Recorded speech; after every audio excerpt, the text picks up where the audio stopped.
మహాభారత కథ పుకిటి పురాణం కాదు, వాస్తవికంగా జరిగిందని ద్వారకా నగరం దొరికినప్పుడు నిరూపించబడి ఎస్ఆర్ రావు గారు ఎగిరి గంతేశారు, సంతోషించారు, మురిసిపోయారు.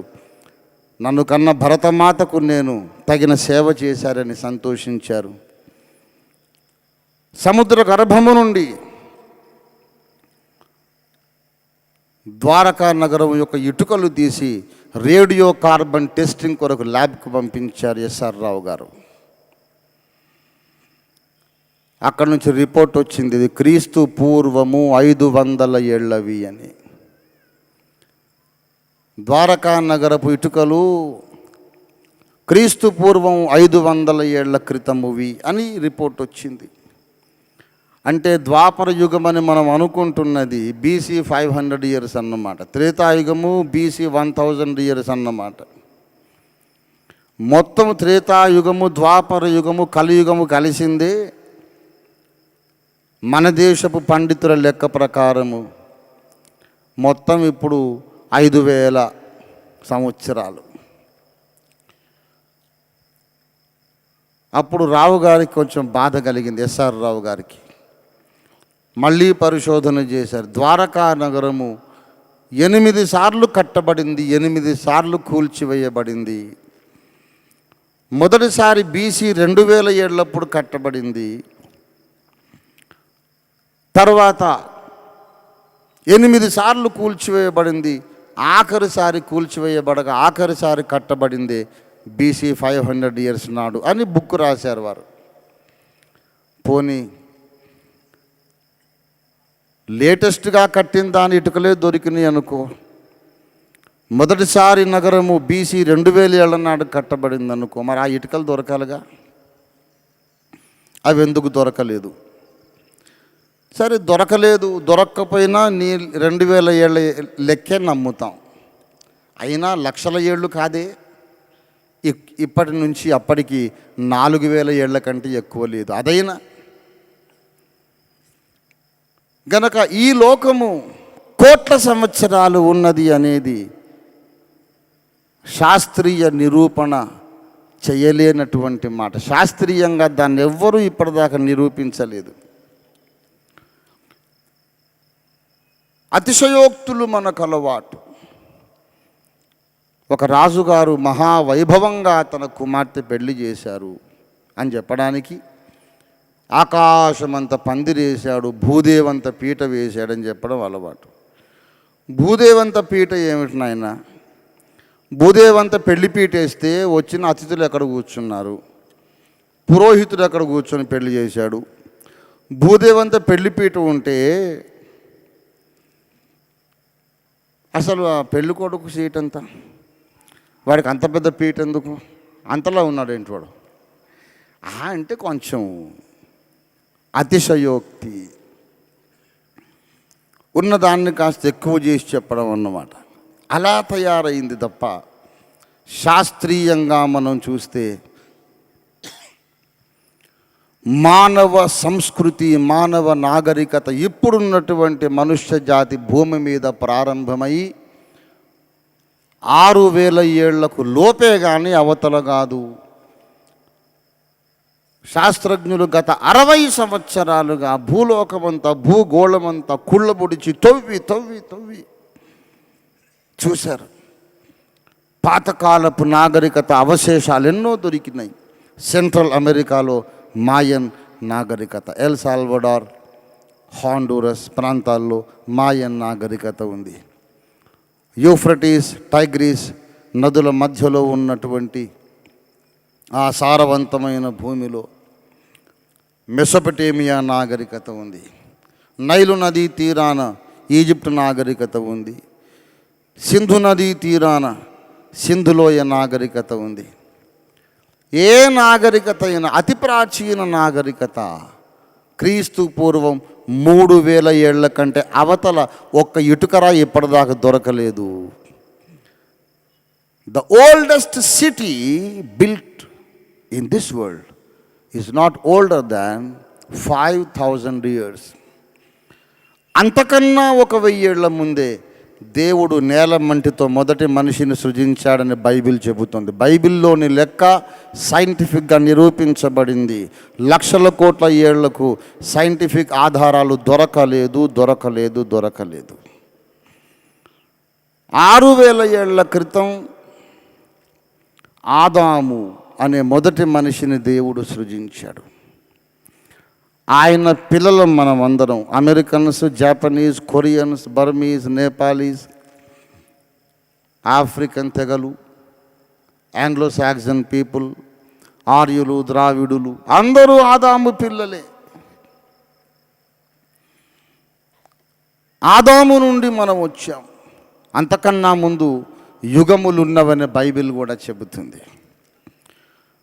ఆయన యుగముల సమాప్తి యందు ఈ భూమి మీద దేవకుమారుడు ప్రత్యక్షమైనని బైబిల్లో వ్రాయబడింది. అనేక యుగాలు ఉన్నాయి. ఒక డ్రామా స్టేజ్ లాంటిది భూలోకం, భూగోళం. ఒక డ్రామా స్టేజ్ కట్టారు, ఒక పౌరాణిక నాటకం వేస్తారు, ట్రూప్ వెళ్ళిపోతుంది. 2 రోజులు అయ్యాక ఒక సాంఘిక డ్రామా వేస్తారు, ట్రూప్ వెళ్ళిపోతుంది. ఇంకో వారం అయ్యాక ఓ పెళ్ళి ఏదో చేస్తారు, వాళ్ళు వెళ్ళిపోతారు. సెట్టింగులు మారిపోతాయి. స్టేజ్ అదే. అట్లాగే భూగోళం అనే డ్రామా స్టేజ్ మీద ఎన్నో నాటకాలు ప్రదర్శింపబడ్డాయి. ఎన్ని యుగాలైనాయో తెలియదు. ఆఖరి యుగంలో నువ్వు నేను పుట్టాను.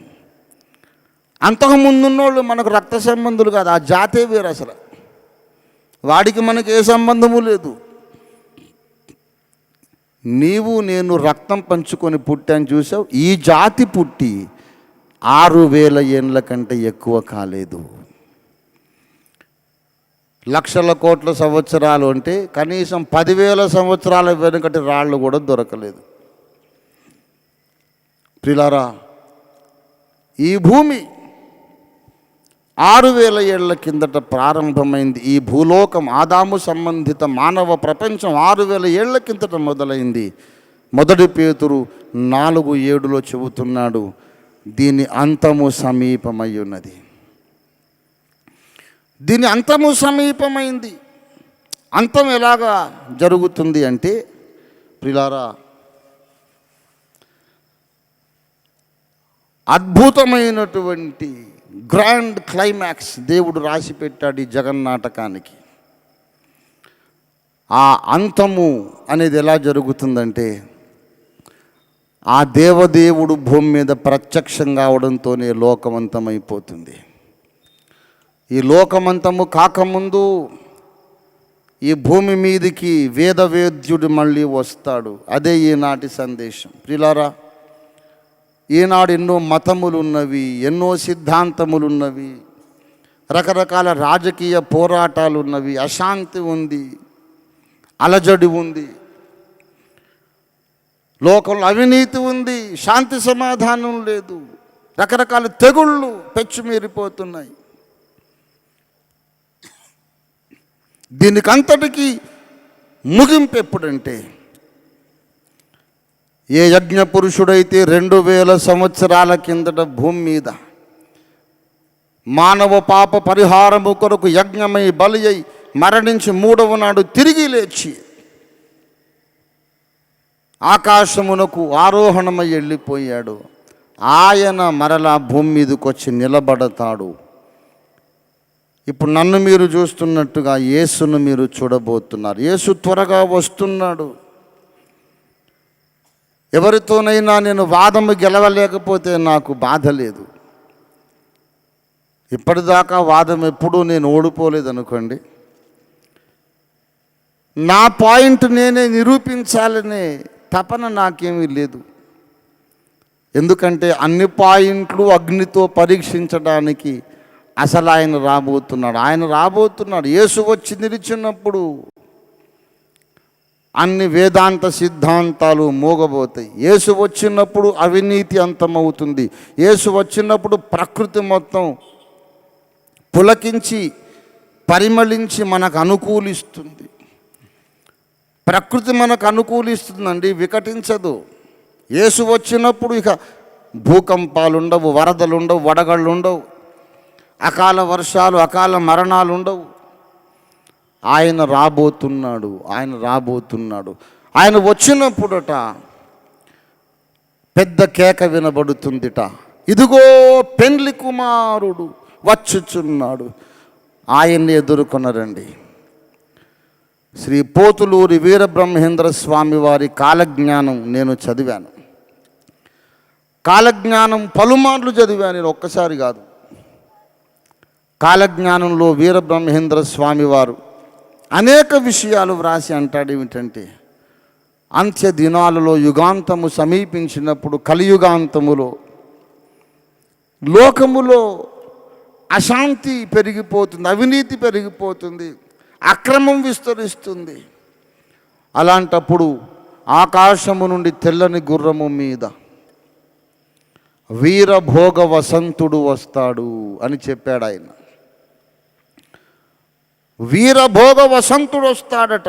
ఆయన వచ్చి దుర్మార్గులను సంహరించి భూమి మీద నీతి రాజ్యము స్థాపిస్తాడట. వసంతుడు వస్తాడు అని ఎందుకన్నాడు వీరబ్రహ్మేంద్రుల వారు? ఇంకేం పేరు దొరకలేదా పెట్టడానికి? వసంతుడు వసంతుడు ఎందుకన్నాడు? సంస్కృతంలో వసంతుడంటే పెండ్లి కుమారుడు అని అర్థం. యేసు వచ్చినప్పుడు ఇదిగో పెండ్లి కుమారుడు అనే కేక వినబడుతుంది అని బైబిల్లో రాయబడింది. ఇదిగో భూమి మీద నీతి రాజ్యము స్థాపించడానికి వసంతుడు వస్తున్నాడు అన్నారు వీరబ్రహ్మేంద్ర స్వామి వారు. ఆయన చెప్పింది యేసు రాకడను గూర్చే. దశావతారాలలో ఆఖరిది కల్కి అవతారం. కల్కి అంటే అసలు స్త్రీ అని అర్థం. కొంచెం ఎవడైనా కొంచెం నాజుగ్గా వయ్యారంగా కులుకుతూ మాట్లాడుతుంటే ఏంట్రా కలికితనం అంటారు. కల్కి అవతారం అంటే, కలికి అంటే స్త్రీ. మరి కల్కి అనే అవతారం ఎందుకుంది, ఆ పేరు ఎందుకు పెట్టారు శాస్త్రకారులు అంటే, కల్కి అవతారములో ఆ దేవదేవుడు మహాదేవుడు భూమి మీదకి వచ్చినప్పుడట ఆయన సగభాగము స్త్రీమూర్తిగా ఉంటాడు, సగభాగము పురుషుడుగా ఉంటాడు. అది కల్కి అవతారం. పురాణాల్లో చెప్పిన కల్కి అవతారం అది. కుడివైపు మీసం ఉంటుంది, పురుషుని కన్ను. ఎడమవైపు మాత్రము కాటుక కన్ను, స్త్రీ కన్ను. ఇటు మీసం ఉండదు. ఎడమ భాగమంతా స్త్రీ శరీరం, కుడి భాగమంతా పురుష శరీరం. తెల్లని వస్త్రములు ధరించి ఖడ్గము చేతబట్టి తెల్లని గుర్రం మీద ఆకాశం నుండి మెరుపులాగా వచ్చేస్తాడు కల్కి అవతారం. ఆయన భూమి మీద దుర్మార్గులను సంహరించి నీతి రాజ్యం స్థాపిస్తాడని మన పురాణాలు చెబుతున్నాయి. సగము స్త్రీ సగము పురుషుడు అని ఎందుకన్నాడు అంటే, వివాహమైనటువంటి స్త్రీ పురుషుడు కలిసి ఏక శరీరం అవుతారని బైబిల్లో చెప్పబడింది. యజ్ఞ పురుషుడు, ఆది సంభూతుడు, దేవుని కుమారుడు, శబ్ద బ్రహ్మము, స్వరబ్రహ్మము, నాదబ్రహ్మం, ప్రణవమైనటువంటి దేవుని అద్వితీయ కుమారుడు 2000 ఏళ్ల కిందట భూమి మీదకి వచ్చి యజ్ఞమై చనిపోయి తిరిగి లేచి ఆయన సువార్తను లోకమంతటా ప్రకటింపజేస్తూ ఉన్నాడు. ఎవరైతే యేసునామమునందు విశ్వాసం ఉంచి యేసు రక్తంలో జన్మ కర్మ పాపాలు కడుక్కొని నమ్మి బాప్తిస్మము పొంది ఆయన భక్తులై దేవునితో సమాధాన పడతారు, వాళ్లను తీసుకుపోవడానికి ఆయన వస్తాడు. అప్పుడు పెళ్లి జరుగుతుందిట. క్రీస్తుకు ఆయన సంఘానికి పెళ్లి జరుగుతుంది. పెళ్ళంటే అర్థం ఏంటి? పెళ్ళంటే ఆడపిల్ల అడ్రస్ మారడమే పెళ్ళి. పెళ్ళైనప్పుడు మగపిల్లడు అడ్రస్ మారదు. ఏం బాబు కాస్త కళగా ఉన్నావు, ఏంటి చిన్న బొజ్జు వచ్చింది, కాస్త ఒళ్ళు చేసావు, ఏం సంగతి అంటే, పెళ్ళయింది అంకుల్ నాకు అంటాడు. అవునా, ఏ ఊరు ఇచ్చారు నాయన, ఇప్పుడు ఏ ఊళ్ళో ఉంటున్నావు, మీ అత్తగారు ఏ ఊరు అని అడగారు. ఎవరు బుద్ధి ఉన్నవాడు. అది ఆడపిల్ల పెళ్ళైందంటే అంటారు, అమ్మ ఏ ఊరికి ఇచ్చారమ్మా నిన్ను. ఎంతో సంతోషంగా మురిసిపోతూ మా వారు మా అత్తగారు విజయవాడలేండి, మా అత్తగారు కాకినాడలేండి, మా అత్తగారు ఈస్ట్ గోదావరిలేండి, లేకుంటే వెస్ట్ గోదావరి, ఏదో ఒకటి చెప్తుంది.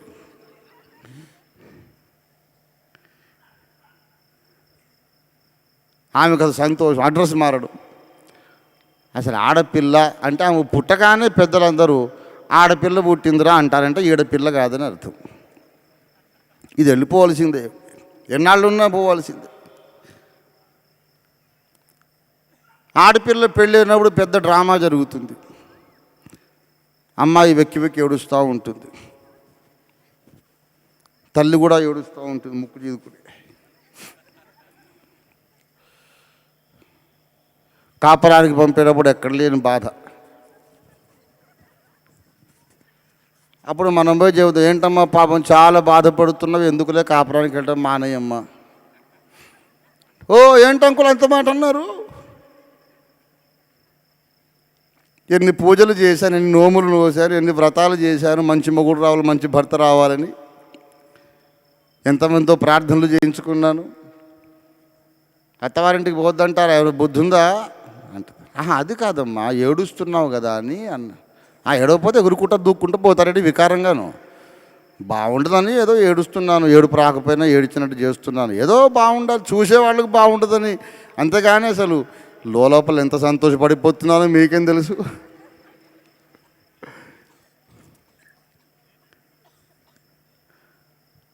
తల్లిదండ్రులకు చెప్పండి, ఏంటంటే పాపం చాలా బాధపడుతున్నారు, అమ్మాయిని పంపడం మానేయండి. చెప్పు తీసుకు కొడతారు, ఎవడరా నువ్వు, మా అమ్మాయిని కాపురాన్ని పంపొద్దంట, బుద్ధి ఉందా అసలు నీకు, ఎవడరా? అబ్బాయి కాదండి బాబు, అంత కోపడతారేంటి, ఏడుస్తున్నారు కదా అని పాపం ఓదారు, నీ బోడి ఓదారిపు నువ్వును. జ్ఞానం లేదురా నీకు, ఏడుస్తూ పంపకపోతే సంబరంగా సంకలు గుద్దుకొని పంపుతారేంటి? ఏడవటం అనేది కనీస ధర్మం. ఏడుపు రాకపోయినా అలాగలాగా అద్దుకుంటే కొస్తా చూసేవాళ్ళకి బాగుంటుంది. అమ్మాయి పుట్టినప్పటి నుంచి కాస్త ఈడొచ్చినప్పటి నుండి 7 జతల చెప్పులు అరగాలంటే ఒక అమ్మాయికి సంబంధం దొరకాలంటే. కనబడ్డ వాళ్ళకల్లా పెళ్ళిళ్ళ పేరయ్యకు మ్యారేజ్ బ్యూరో, ఈ రోజుల్లో ఇంటర్నెట్లో కూడా వెతుక్కుంటున్నారు. కనబడ్డ వాళ్ళకల్లా మా అమ్మాయికి పెళ్లి చేద్దాం అనుకుంటున్నామండి. అమ్మాయి ముందే చెప్పేస్తూ ఉంటారు. అమ్మాయి ఉండి నాకు అప్పుడే పెళ్ళి ఏంటి డాడీ అని అనుమానంగా వీడు కొంపదీసి నిజంగా మానేస్తాడేమో అని.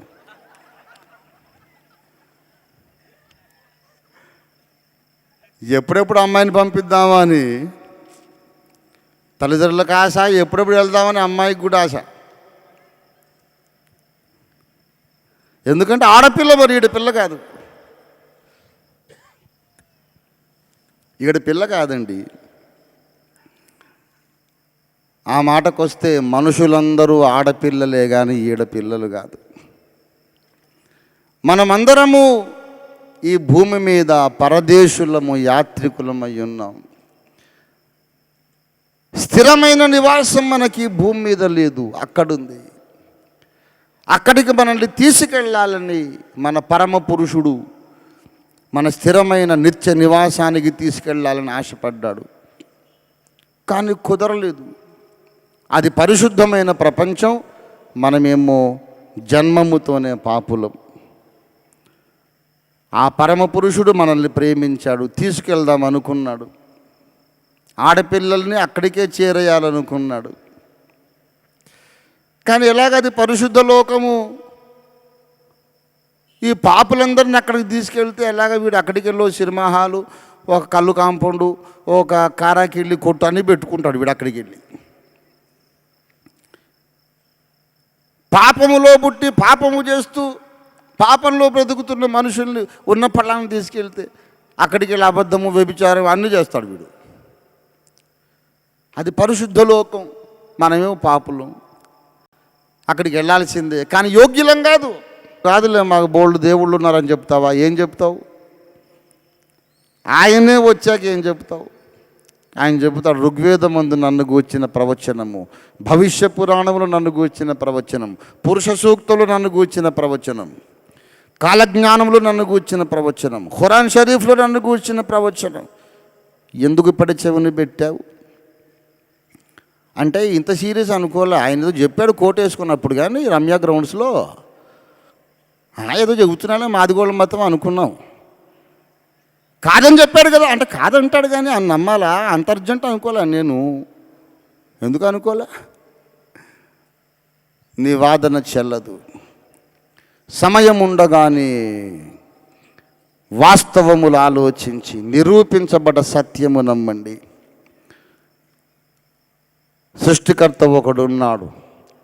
ఆయన ఈ జగత్తు, ఈ భూమి అనే డ్రామా స్టేజ్ మీద ఎన్నో డ్రామాలు ఆడించాడు, ముగించాడు. ఆ యుగాలు అయిపోయినాయి. ఇప్పటి యుగమునకు 6000 ఏండ్ల వయస్సే. కోట్ల ఏళ్ల కథ చెప్పుకొని మోసపోకండి. మన యుగం 6000 ఏళ్ళు మాత్రమేనని ఆర్కియాలజీ నిరూపిస్తోంది. 6000 ఏళ్ళ కిందట మానవ జాతి ప్రారంభమైంది. తొలి మానవుడు పాపం చేశాడు, అందరినీ పాపులనే కన్నాడు. ఈ పాపపు మానవ జాతిని పెళ్లి చేసుకోవాలని పరమాత్ముడు ఇష్టపడ్డాడు. పెళ్లి కూతురుకి స్నానం కావాలి గనుక ముందుగా వచ్చి తన పరిశుద్ధ రక్తము చిందించి వెళ్ళాడు. సర్వలోకమునకు వెళ్ళి నన్ను గూర్చిన వార్త ప్రకటించమన్నాడు. ఎందరు యేసు రక్తములో తమ వస్త్రాలు, తమ బ్రతుకులు ఉతుక్కొని తెలుపు చేసుకున్నారు, పరిశుద్ధులైనారు. వారిని పెళ్లి చేసుకోవడానికి రెండవసారి యేసు వస్తున్నాడు.